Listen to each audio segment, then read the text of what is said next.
Once upon a time, there lived a girl called Jessica. She lived with her mum, dad, brother and 2 cats. She was passing tests at school and she was playing netball.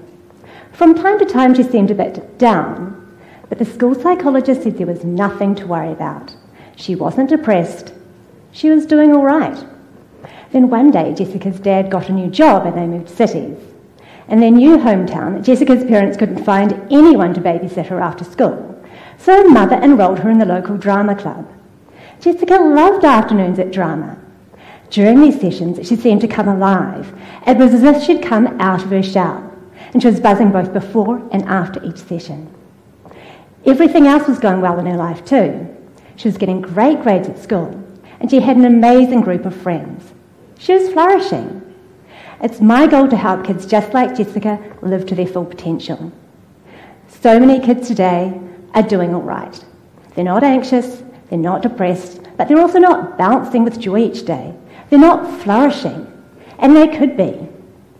I'm part of the GAT Resilience Group, led by Associate Professor Justine Gatt here at NeuRA, where my research is led by a simple but ambitious goal: to support children's mental health and well-being during this critical period of their lives. After years of counselling children as a school counsellor, I've seen children struggle with their mental health, which has driven this passion and this transition for me into mental health research. After working with children, I've realised how much I've wanted to be involved in preventing mental ill health and supporting well-being in children.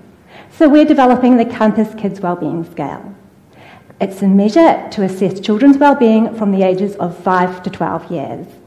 And through our research, I hope to identify predictors of a flourishing state of mental health, or what we call positive mental health, looking at predictors like parent-child relationships, friendships, and behaviours.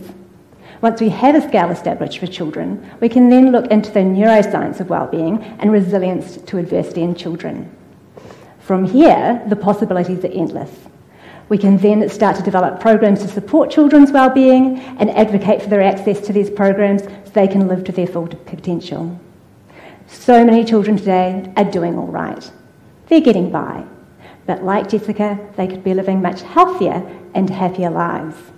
By developing the Compass Kids Wellbeing Scale, we'll be able to offer both parents and clinicians a tool to assess when children are experiencing poor mental well-being so they can intervene to prevent mental ill health.